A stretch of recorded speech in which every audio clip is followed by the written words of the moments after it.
Fala galera, sejam bem-vindos a mais uma aula de filosofia do Pré-ENEM. Bom dia, boa tarde, boa noite! E hoje nós vamos dar continuidade às respostas das questões 76, 77 e 83, que tem como tema os conteúdos de filosofia que caíram no caderno azul do primeiro dia do Enem de 2020. Vamos nessa? Bora! Recomecemos com a questão de número 76, que em seu enunciado diz o seguinte: a principal característica da situação social dos anglo-americanos é o seu caráter eminentemente democrático. Afirmei anteriormente que reinava uma igualdade muito grande entre os imigrantes que foram se estabelecer na Nova Inglaterra. Para isso, contribuiu a influência das leis de sucessão, estabelecida de uma maneira. As leis de sucessão reúnem, concentram e agrupam em um só a propriedade e o poder. Estabelecidas por outros princípios, produzem o oposto. Dividem, partilham e disseminam os bens e o poder. Essa é uma passagem do texto A Democracia na América e tematiza o papel desempenhado por uma norma na criação de um ambiente propício a, vamos às alternativas. Letra A, emprego do trabalho escravo. B, consolidação dos valores burgueses. C, banimento das dissidências religiosas. D, contenção da identificação nacionalista. E, hierarquização dos agentes econômicos. Pessoal, o texto A Democracia na América é um texto clássico de autoria de Alex Tocqueville, lançado em 1835. Ele aborda os Estados Unidos dos anos 30 do século XIX, as suas virtudes e seus defeitos. Tocqueville era um aristocrata francês, que foi enviado pelo governo em 1831 para estudar o sistema prisional americano. Chegando a Nova York, tomando notas não só acerca das prisões, mas sobre todos os aspectos da sociedade estadunidense, ele incluiu a sua economia e o seu sistema político único no mundo. A política americana fascinou-o e a ele cativou, no sentido de dedicação das pessoas comuns ao processo político. Quando ele chegou aos Estados Unidos, Andrew Jackson era o presidente e os partidos políticos estavam num processo de transformação profunda, deixando de ser pequenas organizações dominadas pelas elites locais e as suas comissões eleitorais para se tornarem corpos maciços, devotados a eleger funcionários para os níveis local, regional e nacional. Como notou Tocqueville com assombro, cito ele: logo que colocamos os pés em solo americano, ficamos impressionados com uma espécie de tumulto. Até parece que o único prazer que o americano conhece é tomar parte do governo e discutir as suas medidas. A Democracia na América é aclamada pela percepção do autor, mas também deixa algumas lacunas, como o fato de Tocqueville ter desprezado a pobreza nas cidades e a escravatura. Porém, o seu relatório da América Jacksoniana captura a energia da nova nação e, sobretudo, o quão intensamente as pessoas fizeram com que a democracia funcionasse.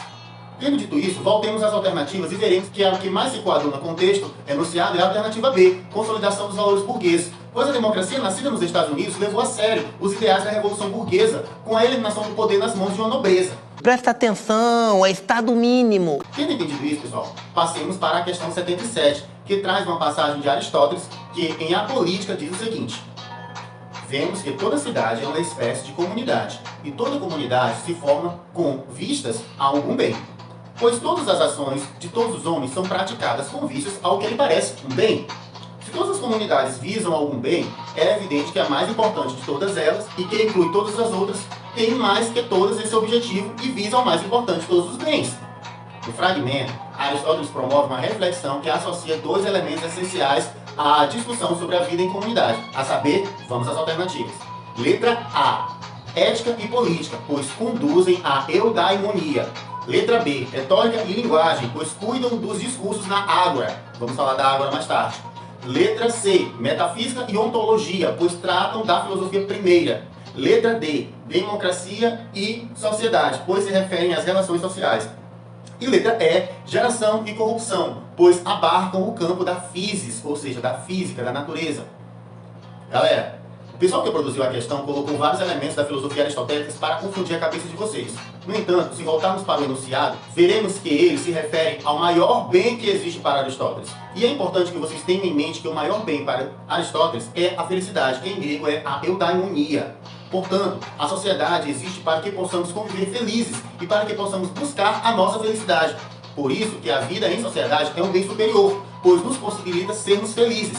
Daí, a importância da ética como um instrumento balizador das ações justas entre os indivíduos e da política como elemento balizador dessas ações justas na comunidade. Pessoal, então só para massificar, saibam que no grego antigo várias palavras traduziam distintos aspectos da felicidade. mas a principal delas era eudaimonia, que é derivada do termos eu, que significa bem dispostos, e daimon, que significa poder divino. Trata-se então da felicidade entendida como um bem ou poder concedido pelos deuses. Acelera bem, acelera. Acelera, Jesus, acelera. Acelera, Nossa Senhora. Agora passemos para uma questão que fala sobre intolerância religiosa, que é a questão de número 83, que diz o seguinte: ao abrigo do teto, sua jornada de fé começava na sala de jantar. Na pequena célula cristã, dividia-se a refeição e durante elas os crentes conversavam, rezavam e liam cartas de correligionários, residentes em locais diferentes do Império Romano, século II da era cristã. Esse ambiente garantia peculiar apoio emocional às experiências intensamente individuais que abrigava. Agora vamos à pergunta. O motivo que explica a ambientação da prática descrita no texto encontra-se vamos às alternativas. Letra A. Regra judaica que pregava a superioridade espiritual dos cultos nas sinagogas. Letra B. Moralismo da legislação que dificultava as reuniões abertas da juventude livre. Letra C. Adesão do patriarcado que subvertia o conceito original dos valores estrangeiros. Letra D. Decisão política que censurava as manifestações públicas da doutrina dissidente. E letra E. Violência senhorial que impunha a desestruturação forçada das famílias escravas. Pessoal, como eu falei, aqui nós temos uma questão sobre intolerância religiosa. Nela está expressa como a rotina dos cristãos dos primeiros séculos da era cristã era reclusa e intolerável pelos detentores do poder político em Roma. Portanto, a resposta é a alternativa D, decisão política que censurava as manifestações públicas de doutrinas dissidentes. Mas por que isso acontecia? Será porque que ninguém gostava dos primeiros cristãos? O filme que dá uma ótima leitura de como eram os primeiros cristãos se chama Ágora, Alexandria em português. No, the heavens should be simple. They are not. In the last days of the Roman Empire, at the fall of civilization, one woman, a legend, ahead of her time. Whatever may be going on in the streets, we are brothers. No army could contain that mob. He's calling for the annihilation of women and children. As long as God grants me the strength, I will purify this city. If you choose to do nothing, though, you will continue to do the same thing over and over again. Until there is no one left in this city. No people for this government to govern. The books.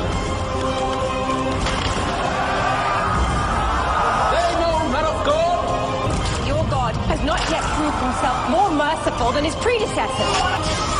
I won't be able to protect you any longer. I wanted you to be free. I am free. You don't question what you believe. I must.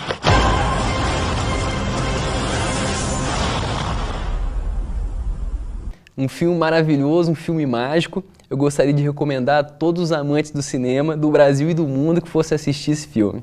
O filme narra a história da filósofa Hipátia de Alexandria e da trajetória da ascensão do cristianismo como religião oficial do Império Romano. Como eu disse, a questão é sobre o fato dos cristãos não serem tolerados.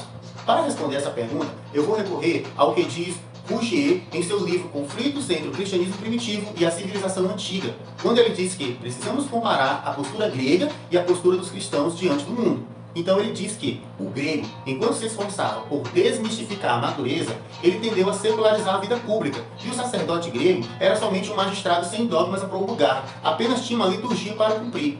O cidadão da cidade antiga tornou-se patriota pela simples razão de obedecer unicamente às leis que ele próprio votou de livre vontade. Se ele resiste ao assalto de hordas estrangeiras, é porque ele combate voluntariamente, e não porque tinha o desejo de alcançar a graça de algum Deus, ou porque algum Deus mandou ele fazer. Bem diferente da atitude do cristão. Este era um crente e não um cidadão. Para ele, qualquer país é uma pátria, e qualquer pátria é estrangeira. A cidade terrena não é mais do que um local de passagem, onde ele é um mero viajante. Nisso, nós temos a primeira diferença gritante entre os clássicos e os cristãos, pois os primeiros tinham motivos materiais para defender sua cultura, ao passo que os cristãos tinham razões espirituais para não se apegar ao mundo físico. Ora, seguindo esse raciocínio, temos que, diferentemente dos cristãos, os gregos já haviam abandonado em todos os níveis do pensamento consciente as soluções mitológicas, ou seja, religiosas, como respostas para os problemas relativos à origem e natureza do universo e aos processos que ocorreram dentro dele. Isso fez com que os gregos e romanos substituíssem a fé religiosa sacerdotal pela religião cívica, voltada para os cultos cívicos, onde se exaltavam os deuses da cidade e, posteriormente, a figura do imperador. Coisa que os cristãos rechaçavam, graças ao seu posicionamento contra a idolatria de imagens. Eles se comportam como humanos! Eles comem, bebem e fornicam! Se meus deuses comem, dormem, bebem e fornicam, melhor para eles! Saibam disso!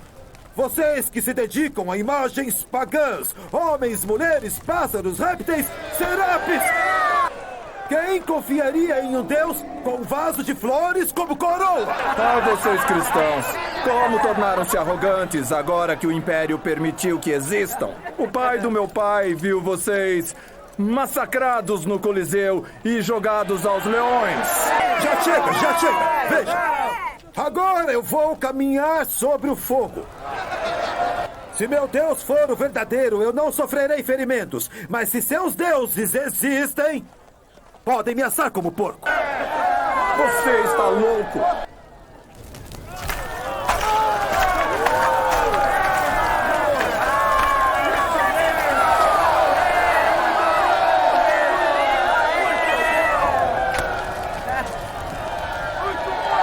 Agora vamos ver se caminha sobre o fogo. Não. O que estão fazendo? Me soltem! Me soltem! Não! O que estão fazendo? Não!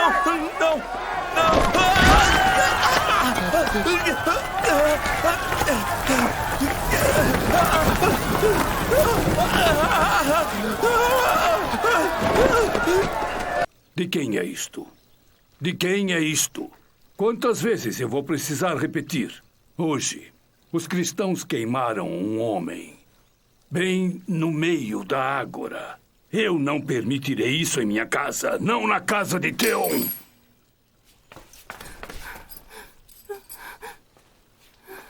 Me dê isso. Me dê isso. Mestre, peço misericórdia pela escrava. Davos. Levante-se. Você não tem nada a ver com isso. Eu também sou cristão. Ah? O que você disse? Eu também sou cristão. Castigue-me por nós dois. Então, agora eles querem nos ensinar piedade. Porque cinema, todo mundo sabe que cinema é o quê? É explosão, é carro e mulherio. Não. Outra diferença crucial entre os modos viventes dos pagãos em relação aos cristãos está no fato de que, segundo Rougier, enquanto a literatura oriental consistia quase exclusivamente na arte de narrar, contar, ordenar e suplicar, os gregos criaram a arte de persuadir pelo raciocínio, a arte de demonstrar também. Agora falando do culto cívico romano, que é sobre o que a questão trata, o culto imperial foi introduzido em Roma no início do Principado de Augusto e teve uma grande importância no processo de centralização do poder e unificação do Império Romano, expandindo-se rapidamente por todas as províncias de Roma. O imperador falecido, considerado digno de honra, podia se tornar uma divindade do Estado romano, um divus, através de uma cerimônia de apoteose concedida pelo Senado. A concessão da apoteose servia de julgamento sobre as ações dos governantes imperiais, da qual eram excluídos imperadores impopulares ou considerados indignos. Nesse sentido, o culto cívico não unia os cristãos em torno dos ideais da cultura greco-romana, pelo contrário, afastava-os.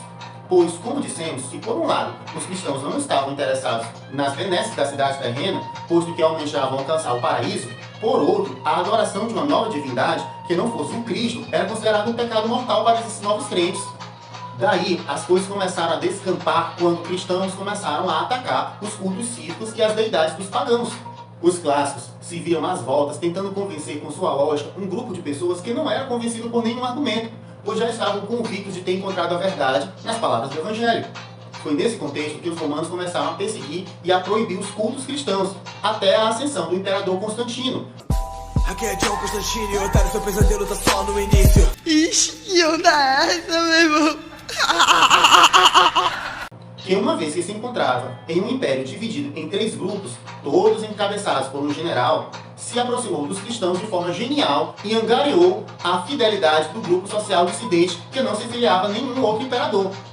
A respeito da postura adotada por Constantino, este, acreditando na única verdade, sentia-se no direito e no dever de impô-la. Porém, ele fez isso de forma sutil e sem se arriscar a passar aos atos, posto que deixava em paz aqueles que para eles estavam enganados e assim agia do interesse do império, que era o da tranquilidade pública, ou a paz romana. Em outros termos, se ele tentasse uma abordagem mais dura, certamente enfrentaria uma forte oposição. Por esse fato é que seu império foi simultaneamente cristão e pagão. Porém, essa paz não perdurará por muito tempo, pois, em menos de um século, os judeus perderam seu direito de casar-se com cristãos, a não ser que mudassem de religião, e perderam seu direito de servirem ao exército também. Eles não podiam tentar converter outras pessoas à sua religião, e em vários lugares as multidões cristãs destruíam as sinagogas. Os padrinhos do cristianismo, então, pessoal, foram, na verdade, declarados ilegítimos. Na era anterior, alguns judeus em algumas cidades tinham tentado prejudicar os cristãos, é fato, voltando as autoridades romanas contra eles. Mas agora, a banda tocava do outro lado, e tocava mais alto, bebê, e cada vez mais.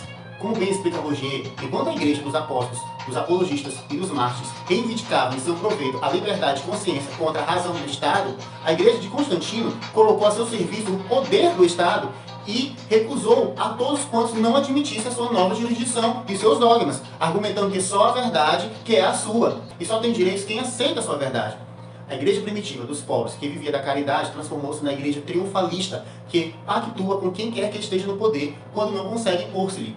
Ela era pastoral e pregava as virtudes evangélicas que, fazendo dos últimos os primeiros, abriu um fermento revolucionário dos excluídos. Mas também era dogmática, pois instaura a mais velha, severa disciplina e proclama que não há salvação fora da igreja e que, tendo Roma falado, a causa deve ser acatada e a fé se tornou a lei do império. Rogier também afirma que o cristianismo espalhou pelo mundo uma forma de intolerância que a antiguidade greco-romana tinha praticamente ignorado. Trata-se da pior de todas, que é a intolerância religiosa. A sociedade pagã, porque era politeísta, admitia a existência de vários deuses, admitia a legitimidade de todos os cultos dentro dos limites da política dos bens e dos costumes. Porém, o filósofo Voltaire, em seu tratado sobre a tolerância, veio nos redimir ao afirmar que a filosofia, somente a filosofia, essa irmã da religião, desarmou as mãos que a superstição havia por tanto tempo ensanguentado. O espírito humano, despertando de sua embriaguez, ficou assustado com os excessos que o fanatismo havia levado. Será mesmo que, passado quase 250 anos da morte de Voltaire, o mundo está livre do fanatismo religioso? Será que essa filosofia conseguiu libertar as pessoas do pensamento fanático? Bom, galera, eu vou ficando por aqui. Eu espero que vocês tenham gostado e compreendido o conteúdo. E eu conto com vocês na nossa próxima etapa, beleza? Falou, tchau!